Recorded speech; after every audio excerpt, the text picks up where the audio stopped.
You already know what time it is. Let's break down another one of Coach Prime's videos. He is a master at communication, and what I'll be doing is stopping this interview at times and breaking down some deep insights so that you can add these to your own game, your own life, your own skill sets. Now, if you and I have not met yet, my name is Troy. I'm a best-selling author, speaker, and coach. And more importantly, I want to help you live a beautiful life. I also want to welcome you to my channel. Welcome to the community. A lot of the people who watch these videos with you have been here since day one. It means so much. So if you could subscribe, it costs you nothing, but it goes a long way. And then also, as you watch the video, make a comment. Let me know what you see, what we're missing, what else we could cover. That means a lot as well. And let's have some fun. Without further ado, let's jump into it. Had a couple of days off. We practiced on Sunday and Mondays off. Come back today. I don't think it was a great practice today, but it was a good practice today. My expectations are climbing with them, and I know what they can and cannot handle. But they gave a tremendous effort. We're trying to clean up some things, even from last week. That game is behind us, but we're trying to move forward and make sure we truly understand the physicality from week to week.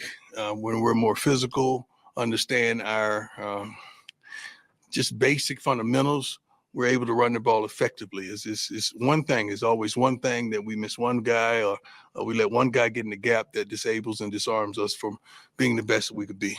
Other than that, I think we had a good day today. Coordinators have implemented great game plans. I can't wait to see how it plays out because I know things change during the week. I don't foresee anybody that was truly injured last week. All right, let's look at that real fast. Anybody who's in leadership, one of the things that you're always looking to do, even like a parent, right? One of the things you're always looking to do is build confidence into your people, into the team around you. Because someone who is confident is going to naturally perform at a better level. So even when you're going through adversity, challenging times, right? You have to push the people up around you. Find the good things that they're doing because what gets rewarded gets repeated. And so you're looking for those moments to reward somebody. Back in the day when I owned my own gym, I wore a bracelet or this rubber like wristband.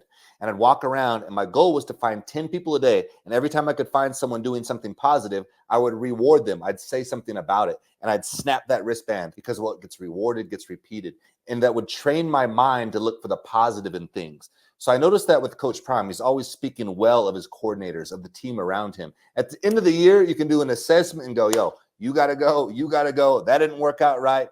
But during the season, when you're in the trenches, when it's challenging times, you can't start placing blame and pointing fingers. You got to be like, yo, this is what we're doing well. I really like this. I really look forward to this. I see these things in the team and the players. And so I always notice he's always kind of crafting the message and lifting people up around him and instilling confidence in them because confidence will create better outcomes. Let's keep rolling. Let's go. Hi, Coach Nikki Edwards, CU Sports Report. When you look at Baylor and this team, what are you guys specifically game planning for?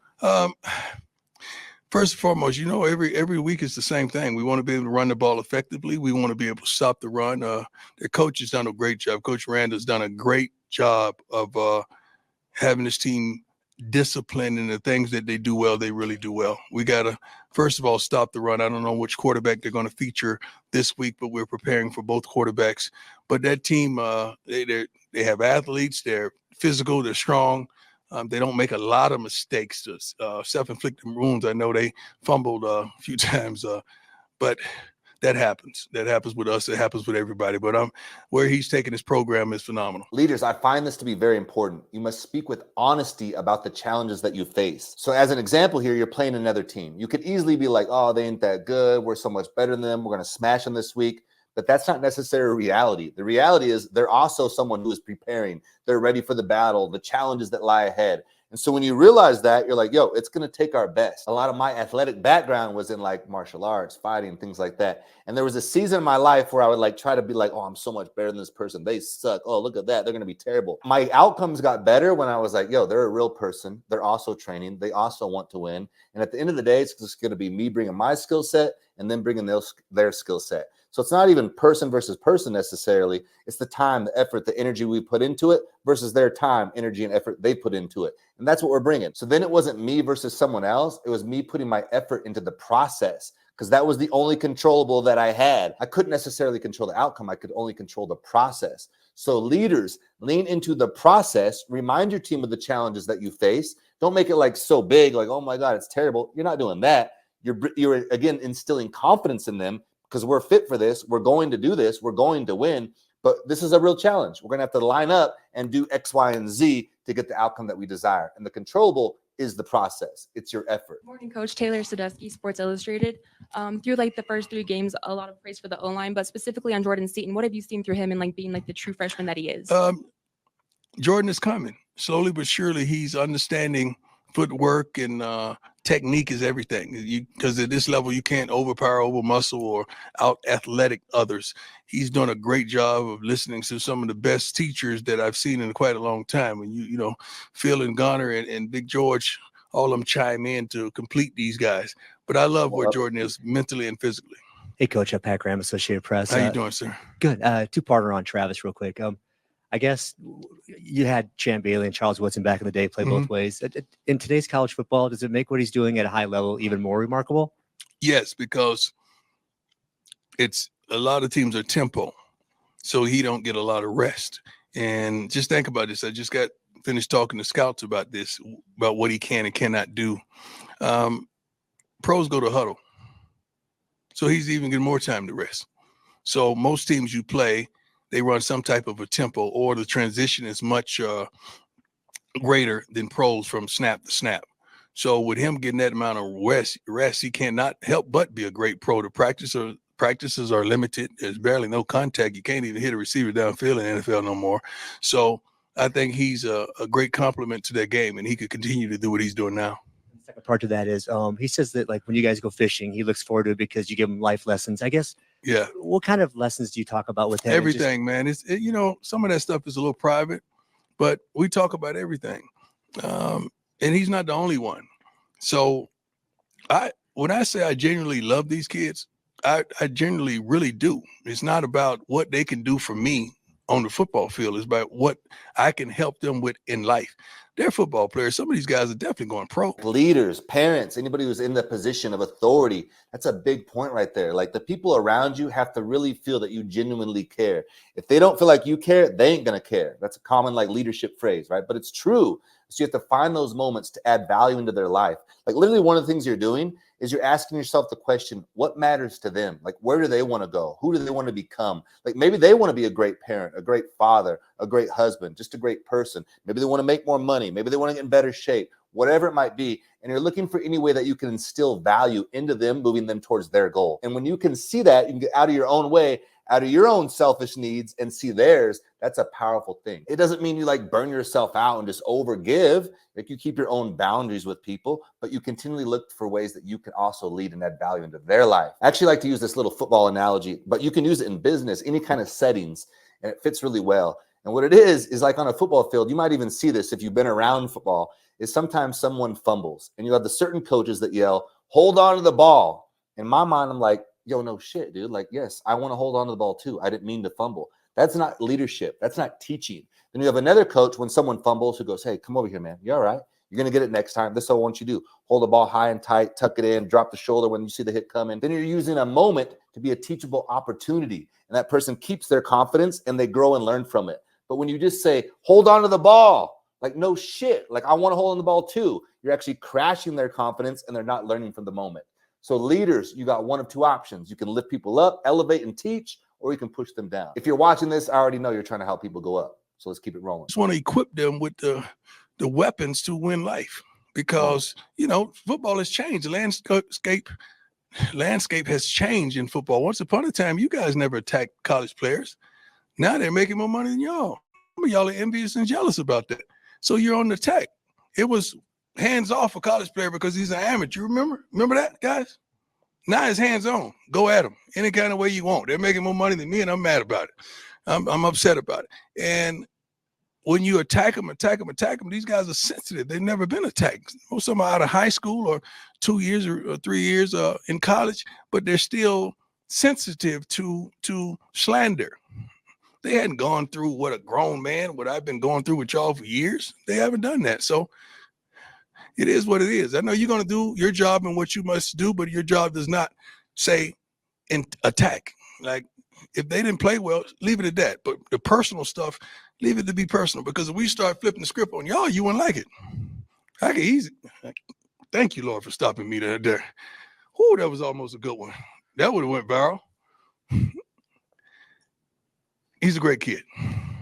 Hey, Coach. Brian Howell, Football Daily Camera. Mhm. I know you guys prepare for every game the same, but now that you guys are in conference, I'm sorry, Brian. God is so good. God, you got to hear. Sometimes you got to hear. When I just heard stop, I'm sorry. I would have kept going, but I heard stop, and I'm thanking God for that moment. I'm sorry, Brian. That's right. I know you guys prepare for every game the same, but now that you're in conference play, is there maybe some heightened importance on tightening things No. up, like the penalties and No. all those things? No, just because it's a conference game, it's still a football game. It's still a football game. I mean, you don't want to be penalized. Nobody wants to be penalized. I don't give a darn if it's a scrimmage. I'm not going to say a game is a game because you guys know rivalries are rivalries. That is that. You guys make more of it than we do because we know we got to win no matter who's on the opposing side. But no, we don't say, oh, this is a conference game. We got to go harder. If you got to go harder, you shouldn't be out there going anyway. Hey, Coach. I'm just hoping if you could update us on a few injuries. First off, Dallin Hayden. We don't know where he is right now or what he wants to do. I like to see it at practice before I see it in the game. So if he's able to play, he's going to play. Chidoze. Same thing. And then TC. TC's out. TC's out. He's out. Hi, Coach. Adam Munster, Tiger 24/7 Sports. DJ McKinney's play has been maybe a little bit overshadowed by what Travis Hunter's done early this season. Obviously, DJ's got the length. What else does he bring? Well, it's overshadowed to y'all, not to us. You guys don't mention him, but we mention him every minute, every moment we can. I mention him every day to the scouts, and they're asking me about him every single day we practice. DJ is long, could run, competes. I don't know if he's may have given up 1 or 2 passes on the season, probably for not even 20 yards or probably 17 yards. The kid can flat out play the game. He practiced with the same tempo, the same level of consistency. He's a first round pick to me. Maybe not this year, but next year for sure. And I know if he has any aspirations of going into the draft, he wants to be a first rounder. That's why I'm saying that. And I think the guy has all the qualifications to be a first round pick, high first round. Okay, so football fans, you know what a first round pick means. For those of you who don't, what it essentially is like the draft where they select players. You're one of the first selected, one of the top picks. But what I want you to take away from this from a leadership perspective is Coach Prime is telling someone what he sees in them. Do that as a leader. If you see potential in someone, remind them of that as often as you can. We often assume that others think of themselves so highly, but the reality is most people don't, man. Most people struggle with confidence. We get in comparison with that little voice that goes, you're not enough. Until someone really learns to manage their inner dialogue, they're often going to be held down by those voices. And so by you reminding them and you projecting into their life, like, yo, I could see this for you. You're this type of potential. You have this type of reality, maybe looking into your future. That'll help them create a new standard for themselves. And the standard you set, the bar you set for yourself is oftentimes the reality that you create. But we can't always do that for ourselves. We come through hard times. Maybe you didn't have the best parents, the best growing up, the best circumstances. You face trauma, adversity in life. And then somebody comes along in your life and goes, yo, did you know you could be a first round pick? Did you know that I could see you with a master's degree? Did you know I could see you making this kind of money in life? Did you know I could see you helping these type of people in life? Be that person. That's fucking beautiful. Even if you haven't had that in your life, because most of you probably haven't, you can be that person. So I love how Coach Prime does that. It's a little thing, but it goes a long, long ways. And I would guess that most coaches don't do that because they feel like they don't want someone to think they're good, and then they might leave them. Don't be that. That's not confidence, right? That's insecurity. So lead with security and confidence and show them and speak to them what you see in them. Hey, Coach, with potential rain in the forecast for Saturday. We got rain? What That's- forecast you got? Just changed this morning. No, let me see. It ain't say rain on mine. Who do you use? Straight up. I just saw it from a local meteorologist this morning. There you go. A meteorologist? That's a mistake. I got 5169. This joker's been accurate. Anybody else got? Read yours. Either way, let's just say there is rain on the. No, in the we're not gonna forecast. say there is rain. I'm one of those good weather man. When you say 60%, I say 40%. Someone, 40% chance that it ain't. meteorologist that I respect highly said that there's a pretty What good chance does it yours rains say? on Saturday. Okay. I don't know which one I got. I need to check mine. Rain does not. This is a great example of something called controlling the frame. I have a whole video breakdown on this with Coach Prime that you should definitely go and watch because there's some deep details that you can add into your life from that. It'll help you be a master communicator. But what you notice right here is he's fact checking. He's holding the truth. And when you do that, you hold the frame. You're creating the reality. You're setting the tempo of conversation. It's a way to set boundaries, dictate the frame, and create the realities that you want. It's a strong asset in communication. Let's keep rolling. I'm going to ask if you do wet ball drills or anything different to prepare for. Yeah, with rain, 30% is 30, 70% it won't. Let's do drills that say it won't rain. How is that like prominent, like a wet ball drill? Something that you see done in football. Didn't know if it's something you subscribe to. Yeah, I mean, we've done every type of thing. Like, you got to understand, like, we got a bunch of people who know football. Like, we're going to do everything we can to put our guys in the best situation possible. That may come after practice, that may come before practice, but we're not going to take time out in practice to do a drill based on something that may not happen. Troy Finnegan, CU Sports Report. I know you've been very complimentary of Micah Yes. since he's been here. Yes. But was it even eye-opening for you to see the difference in the run game? I know there's a lot of factors that go into it. Yeah. Does that change kind of the Don't- way that you look at the split? moving Let's not forward? put that on the backs. All our backs are good. I've been saying that since day one. We have to have the proper blocking for those guys to make it happen. So I think all our guys would have hit it. All our guys would have made certain runs. Mike could give you a physicality, a low center of gravity. He gives you all of that, but I'm not going to lift one up and put one down like we so eloquently do. Another small but big thing here is there's a running back that did really well last week. And so he acknowledges that running back, but then he reminds everyone that the team is the one that supported that opportunity, and the other running backs probably would have done just as well. That keeps the main thing the main thing. And what the main thing is your culture. It's your team. It's us. It's the we versus the I. And so you acknowledge the individual moments, but you always refer back to the team and how they help support the opportunity. So in your business, in your life, in your leadership roles, you acknowledge the entirety of the team where we are doing well. And what that allows you to do is continually raise the bar and set the standard. That's what you're looking for in culture and teams, is you're looking to set a standard. And again, what you're doing is what gets rewarded gets repeated. So you're finding opportunities where the entire team can get rewarded because you want that repeated result. I love it. Let's keep rolling. All those guys could run. He did a phenomenal job, especially as a true freshman, but he got here in the spring and got ready, got physically, mentally, and psychologically ready for his moment. And he excelled. Scott Proctor, the Colorado coach. How you feeling? Good. Couple of players showed love to DC Robert Livingston after the game on Saturday. Yeah. Has this surprised you at all how quickly he's adapted to this specific unit and how quickly he's adapted to being a first-time play caller? Not exactly whatsoever. what you expected to be. He's more. That's why he's hired, because what he brought to the table in the interview and dissecting the teams that we're going to play before he even got the job. There's something that happened in the interview process. His communication skills, the several young men that called me to validate him, that are professionals that have played for him in the NFL, and just his overall willingness to listen to a wealth of knowledge in that defensive meeting room and not just be a dictator.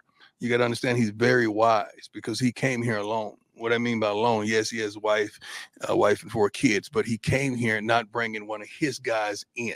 So oftentimes that's a tough scenario to coach in when you don't have your own guys at the certain positions, but he's done it seamlessly, and I'm proud of him. Really, really, truly proud of him. Hey, Coach, a couple quick questions for you. Can you clarify with TC when you say out? TC's out. He had surgery. Okay, so he's done for the year? He's out. Okay. And then another question is 3 games in, Shador's obviously had, several offensive coordinators. He had to adjust a lot throughout his career. What do you feel like that, how do you feel like that adjustment's been going for him 3 games in with Pat Sherman? Great. Shador's a pro, man. You guys know that. I'm not telling you nothing you don't know. And whenever we give him time, we understand the results. It hadn't been one game in his career here that he's had time to do what he needed to do that he has failed you. I just happened to be on site his entire career, and I know what he's comprised of. The kid can play this game. What Coach Shermer brings to the table is unbelievable with the communication process. You would have to hear it and understand it throughout the week and sit down, Here's something else to look at from like a leadership standpoint is Coach Prime is taking on a very unique and challenging situation, right? This is like one of the worst, if not the worst Division I school, and they're early in their 2nd year. So the reality is, like, they don't look so great. Like, it's not all polished. So what that looks like is you have to have this culture that bends and molds, and it's always moving upward. So if you set the standard too high, because I know I talked about like creating a standard, but it's not like setting the standard. It's more like setting the standard slightly above where you're at and bringing everyone to that level. So you're just slowly increasing the standard. You notice how he's acknowledging like his coordinators. So that's his like main guys, his left and right hand guy, right? Like, he's doing a really good job with this. Here's the challenges he's had to face. And I love how he's doing this thing. And this guy's doing a really good job here. And so you're lifting those guys up because they're also facing challenges. This is a unique situation. Like, it ain't super easy right now. So you have to find those things that everyone is doing well. And I'm sure behind the scenes, he's also going like, hey, we got to get better at this. We got to do a little bit more here. So you're looking for that. It's the yin and the yang. But overall, what you're doing is you're setting the bar and then bringing everyone to it. You're setting the bar, bringing everyone to it. But you're doing it in a positive and uplifting way. And remember, you're building their confidence throughout the process. You cannot break them down. If you break somebody down, it's way harder to bring them up. And so as a team, as a unit, right, you got players, you got coordinators, and whatever you're doing, you got people who are up here, down there, over here, whatever it is, you're looking to bring them all together and up. That's what creates a culture. And then the culture has a universal language that it speaks, and you dictate what that is. Coming together on game plans and situational football, and listens to what he sees. He may see something out there pre-snap, whatever, that we don't see because we're not out there. And it's phenomenal, the adjustments he makes in using the tablets to his finest moment on the sideline. That's a additive to us and how he sees the game. He's played a lot of football. Pat Rooney, Boulder Daily Camera. Coach, you touched on this a little bit after the game on Saturday, but the O-line obviously really responded on Saturday night. That confidence boost for them, what can it do for them going forward and maybe building on that going into conference play? Great question. It's a tremendous asset, just the confidence of the O-line, what they've got, because you guys, not you guys, but whoever did it, they beat them up pretty badly. I'm proud of those guys. I know what they have inside of them. I believe in them. I've been believing in them since day one. And they just had one bad outing. They didn't have it all together, but we still did some promising things in the Nebraska game, although that's in the past. So we've just build on each play and try to perfect each play. And okay, I want you just to realize like the power of your words, especially when you're in leadership. Essentially, his O-line has had some struggles, right? The offensive line has really had some difficulties. It'd be easy to point at that and create blame. But you notice what he's doing? He's getting their back. He's like, hey, they had one bad moment.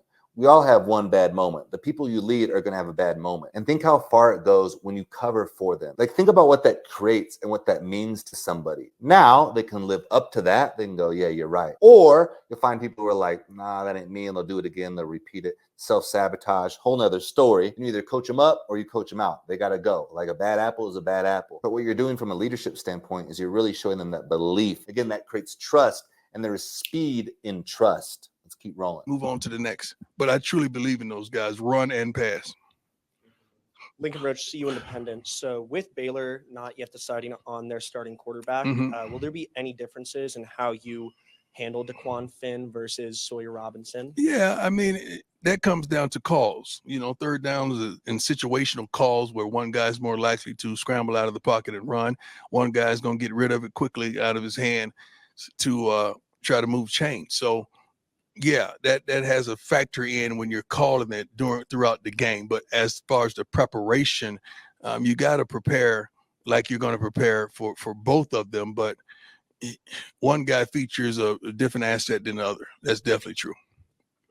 Coach Harrison Simeon, School Bus Sports, how important for you has it been to stay focused and maybe not too reactionary after three very different results in the first 3 games of the year?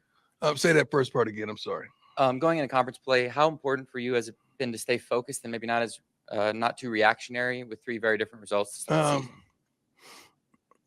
I don't really react too much. I may check some things, but I don't really react too much. I try to give you guys a consistency and a balance of who I am, what I am, and how I am. And I want that from our young men as well. So I try not to react to some of the foolishness that I hear and see consistently.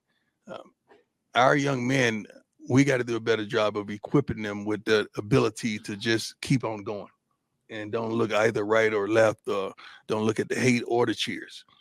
just keep on going. Okay, good one right there. As a leader, you want to make sure you respond versus react. Imagine, or maybe you already have, right? Following somebody that's reacting to everything. So a little thing goes off here. Someone says something there that's maybe not even true. There's all these little things and they react to all of them. As a leader, what you're doing is you're creating this grounded, present energy. It's like an oak tree. You're this strong, stable, sturdy thing that everybody feels safe coming under. Again, you're creating that cloak, that armor, essentially. That's kind of your role as a leader, at least one of them. And so if you're reacting to everything, there's no stability, there's no security in that. But if you respond to situations, you slow down a little bit, you feel the moment, you listen, and then you respond to it with the action that you want, you're going to get much better outcomes for yourself and your team. And they can, again, learn to trust you. And again, there's speed with trust. John Treach, 9 Hey, News. can you give my man some water, please? You got a bottle of water? No, I'm not trying to embarrass. I'm serious. We gotta get him a bottle of water, please. I'm sorry, my neck is gone. I can't even turn my darn head. Yes, sir. As you enter Big 12 play, what are you most excited about, or what are you most confident in with your team? I'm not excited about as we enter Big 12 play. Like every game is big play, whether it's the 12 before, the preceding, or whatever. Every game is at that level for us that we want to come out here and compete and give you our best, our absolute best. I know this is a conference game and it means a lot more to a lot of people, but every game means a lot to us. Every single game. It's not like we say this is Big 12 and these are the rest of them. No, we got to approach every game like it's a stern Super Bowl, like it's the last one that we may ever play or be a part of to coach. Football specific, I know it's a small sample size, but Baylor leads the entire country in pass defense and net punting. So they're owning the field position game. What kind of challenge is that? We got to be who we are. We got to run the ball effectively. We got to our receivers are a tough cover. When we're protecting our quarterback, our receivers are a tremendously tough cover.